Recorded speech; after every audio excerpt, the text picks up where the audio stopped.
بیننده عزیزی نوشتن که قصد ازدواج دارند، با چگونه دختری ازدواج کنند و از نگاه اسلام باید همسر آینده انسان چه صفاتی رو داشته باشه. ببینید الله سبحانه و تعالی در قرآن کریم وقتی که در مورد ازدواج برای ما بیان میکنه میفرماید که و من آیاته ان خلق لكم من انفسكم ازواجا لتسكنوا الیها و جعل بینکم موده و رحمه. در هیچ جایی از قرآن کریم هدف از ازدواج فرزند آوردن یا ارضای جنسی این مسائل مطرح نشده. هدف نهایی ازدواج، هدف واقعی ازدواج در دین اسلام سکون است، آرامش است. لتسکنوا الیها، تا در کنار او آرام بگیرید، یعنی در کنار همسرتان آرام بگیرید. وقتی که زندگی بر اساس توحید باشه، بر اساس ایمان باشه، بر اساس تقوا و پرهیزگاری باشه، طبیعتاً الله سبحانه و تعالی آرامش نصیب میکنه. وقتی که در یک خانه‌ای در بین زن و شوهری آرامش وجود داشته باشه، طبیعتاً در اونجا مودت، یعنی انتهای عشق و صمیمیت و دوستی و محبت ایجاد می شود. مودت به این معنی است. و وقتی که آرامش باشه، عشق و محبت باشه، مودت باشه، در اونجاست که رحمت الله سبحانه و تعالی نازل می گردد. رسول الله صلی الله علیه و آله و سلم در حدیث صحیح می فرمایند که تنکح المرأة لاربع. زن به خاطر 4 چیز مردم نکاح می کنند به همراه یک زن. لمالها، بعضیا به خاطر مال است. دختر یک آدم پولداری رو می بینه، خلاص میگه که دیگه الان دیگه همه مشکلات زندگیش حل میشه و میخواد با اون ازدواج بکنه. این یک پیوند مادی است که ازدواجی است که اصل و هدفش مادیات است. لحسبها، بعضیا ببینید که دختر فلان صاحب منصب است، دختر فلان رئیس است، دختر فلان شخصیت است، دختر فلان تاجر است، از فلان قوم است، از فلان قبیله است. این مسائل رو بعضیا در نظر میگیرن، ازدواج میکنن. ولی جمالها، که این رو بیشتر مردم به دنبالش هستن، به خاطر زیبایی. به خاطر زیبایی مردم ازدواج میکنن. یک دختر زیبایی رو که میبینن خواستگاری میکنن. یا همیشه شرط اساسی این است که باید همسر آیندهشون چی باشه؟ زیبا باشه. ولدینها، و به خاطر دین است. این 4 هدف اهداف رئیسی است که عموما مردم به خاطر این اهداف چیکار میکنن؟ ازدواج میکنن. رسول الله صلی الله علیه و آله و سلم میفرمایند فاظفر بذات الدین تربت یدک. یعنی اگر بخوایم به فارسی ساده ترجمه بکنیم این جمله رو، چون تربت یدک یک کلمه اصطلاح بسیار زیبای عربی است که با آسانی نمیشه ترجمهش کرد. اگر میخوایی که خوشبخت شوی، میخوایی که سعادتمند شوی، اگر میخوایی که به اصطلاح خوشحال زندگی بکنی، سعادتمند شوی، زندگی خوبی داشته باشی، سعی بکن که زن دیندار بگیری. البته این به معنی نیست که انسان به موارد دیگری که هست توجه نکنه. یعنی بره بگه که والله من میرم یک زن که مثلا زیباییش اصلا مطرح نباشه. بعضی از دیندارا که یا تازه دیندار میشن اینطوری است، میرن دنبال یک همسری میگردن که حتی یکی از دوستان رو دیده بودم که رفته بود مثلا با یک آفریقایی ازدواج کرده بود. خب بعد از مدتی مشکلات ایجاد شده بود در بینشان.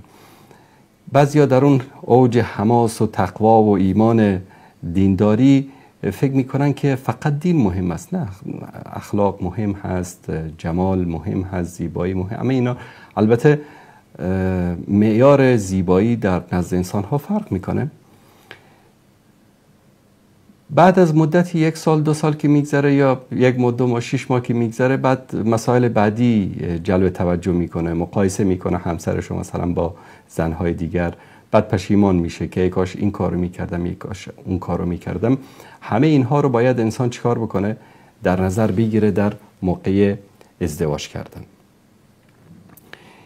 و یکی از مسائل زیبایی که رسول الله صلی الله علیه و سلم در یک حدیث صحیح بیان میکنن، میفرمایند که الدنیا متاع، دنیا یک متاع است. متاع یعنی دارایی است، سرمایه است، یک چیزی که انسان مالکش می باشه. در این دنیا انسان مالک هر چیز باشه اونو میپسنده، ازش خوشش میاد، سعی میکنه که با او زندگیشو آرام سپری بکنه. یکی مثلا به دنبال زمین خریدن، خانه خریدن، تجارت، کارخانه یا هر چیز دیگه. دنیا همه این چیزایی که در دنیا هست متاع است. و خیر متاع الدنیا المرأة الصالحه، بهترین سرمایه و بهترین دارایی که شما می توانید در دنیا داشته باشید زن صالح است.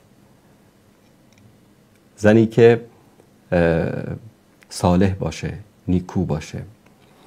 بعد رسول الله صلی الله علیه و آله و سلم در شرح این مطلب می‌فرمایند که زن صالحه چی است؟ یک اشتباهی که من در اینجا لازم است خدمت شما عزیزان ذکر بکنم، خیلی از عزیزان دیندار ما به مجرد این که مثلا دیندار میشن یا مستقیم میشن، هدایت یافته میشن، یا که اون جنبه دینی برشان غلبه میکنه، فکر میکنن که زن صالح یعنی زن نمازخوان. مثلا بعضی میگه دنبال یک زنی میگردن که نمازخوان باشه، قرآن حفظ کرده باشه، مدرسه خوانده باشه، درس دینی خوانده باشه. بعضی دیدید یعنی بزرگترین وصفی که دارن این است که زن صالح یعنی زنی که نمازخوان و روزه‌گیر باشه، زنی که حافظ قرآن باشه، مدرسه دینی خوانده باشه. عموما ملاها، دعوتگران، انسان‌های متدین دنبال این چنین زن‌هایی می‌گردن. درست است که زن مسلمان، یک زن مؤمن طبیعتاً باید نمازخوان باشه. العهد الذي بیننا و بینهم الصلاة فمن ترک فقد کفر. انسانی که نماز نخوانه که انسان مسلمان نیست، کافر است. کسی که روزه نگیره، کسی که حجاب نکنه، اینها همه شروط اساسی و ارکان دین است. کسی که این اعمال رو انجام نده، این یک صفت عام هست که همه زنهای مسلمان این صفت رو دارن. نماز میخوانن، روزه میگیرن، حج میکنن، حجاب دارن. این صفت مشترک همه زنهای مسلمان است. در اینجا منظور رسول الله صلی الله علیه و سلم از زن صالح این نکته خیلی مهم است، دقت بکنید. زنی که عبادت ها رو به وقتش انجام میده نیست تنها. زنی که عبادت ها رو به وقتش، این صفت مشترک ویژگی همه مسلمان هاست. این تنها به اصطلاح معنی صالح بودن رو نمیده. هر کسی که مسلمان است این صفات رو داره. پس زن صالح چی است که رسول الله صلی الله علیه و سلم میگن بهترین متاع دنیا زن صالح است؟ شما زن صالح داشته باشی، یعنی به قول یکی از دعوتگران آمریکایی در یک مسئله خیلی جالبی میگفت که good wife good life، یعنی زن خوب زندگی خوب. خب این زن صالح یا این زن خوب چه صفاتی رو داشته باشه که زن صالح میشه؟ رسول الله صلی الله علیه و سلم وقتی که صفاتش رو بیان میکنن در اونجا خبری از نماز و روزه و زکات و حج و حجاب این مسائل نیست، گرچه گفتم که اینا ویژگی های هر زن مؤمن است. اذا نظر الیها سرته، وقتی که به اون نگاه بکنه خوشحال بشه. چه صفت زیبایی است که وقتی انسان به طرف همسرش نگاه بکنه غم و اندوه و ناراحتی و همه مشکلات زندگیش رو فراموش بکنه. اذا نظر الیها سرته، وقتی به طرفش نگاه بکنه انسان خوشحال بشه. و اذا امرها اطاعته، وقتی که امر بهش میکنه یک چیزی رو، یک درخواستی ازش میکنه اطاعت میکنه. طبعا این اطاعت در غیر معصیت است، یعنی به این معنی نیست که هر چیزی رو که یک مرد خودخواه از همسرش بخواد و باید اطاعت بکنه. نه، اطاعت در اینجا بالمعروف است. اطاعت فی غیر معصیت الله است. لا طاعت للمخلوق فی معصیت الخالق. در جایی که معصیت باشه اطاعت در اونجا نیست. اطاعت فقط در آن چیزی است که مباح باشد، امر الله سبحانه و تعالی باشد یا نهی در آن صورت نگرفته باشد. و اذا غاب عنها حفظته فی نفسها و ماله. و اگر که همسرش دور شد از او، سفر رفت، غیبتی رفت، جایی کار داشت، برای مأموریتی دور شد، دو چیز رو حفظ بکنه، یکی خودش رو، یکی مال همسرش رو، خانهش رو، زندگیش رو، مال و داراییش رو حفظ بکنه و عزت و شرف و ناموس خودش رو حفظ بکنه. ببینید که در این صفاتی که رسول الله صلی الله علیه و آله و سلم میفرمایند خبری از عبادت هایی نیست که عموما مردم دنبال ظواهر میگردن، نمازخوان باشه و روزگیر باشه و حافظ قرآن باشه و مدرسه دینی خوانده باشه و فلان از این حرفا. این صفت هایی که ذکر میشه این است که وقتی که به طرف همسرش نگاه بکنه، به طرف زنش نگاه بکنه، خوشحال بشه، غم و هنده و مشکلات زندگیشو فراموش بکنه و اگر در معروف به او امری میکنه اطاعت بکنه همسرش و اگر که از او غائب میشه، از او دور میشه، عزت و شرف خودش رو هم حفظ بکنه و مال و دارایی همسرش رو هم حفظ بکنه. این صفاتی است که باید به اون توجه کرد و اون رو در نظر داشت که دینداری ویژگی عمومی، اون ویژگی های عمومی که ذکر شده است دینداری است. سعی کنید زن دیندار بگیرید. در بین زن دیندار این سه صفتی که در اینجا ذکر میشه این رو مد نظر بگیرید. رویت شرعی خیلی مهم است. این بعضی از ماها یک نوع غیرت جاهلانه داریم، جایی که باید غیرت داشته باشیم نداریم، جایی که باید نداشته باشیم اونجا غیرت جاهلی داریم، غیرت اسلامی نداریم. رسول الله صلی الله علیه و سلم میفرمایند که اگر کسی میخواست با کسی ازدواج بکنه باید رو ببینه. هم زن حق داره که همسر آیندهش رو ببینه و هم مرد حق داره که همسر آیندهش رو ببینه. این رویت شرعی است، این جایز است و این سنت است و این عبادت است. هر چیزی که امر الله و رسول باشه عبادت است.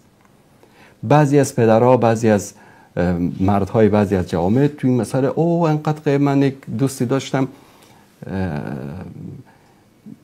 دانشگاه اسلامی هم خوانده بود، بحث سر این قضیه شد، گفت والله که حدیث هم باشه قبولش ندارم. این غیرت جاهلی است، غیرت اسلامی نیست. چون فردا کوچکترین مشکلی پیش بیاد، کوچکترین، طبیعتا هیچ خانه از این مسائل خالی نیست، بعد در اونجا میگه که خب من تو رو ندیده بودم، تو رو به من به زور دادن، تو انتخاب پدر و مادرم هستی، انتخاب من نیستی، از این حرفا.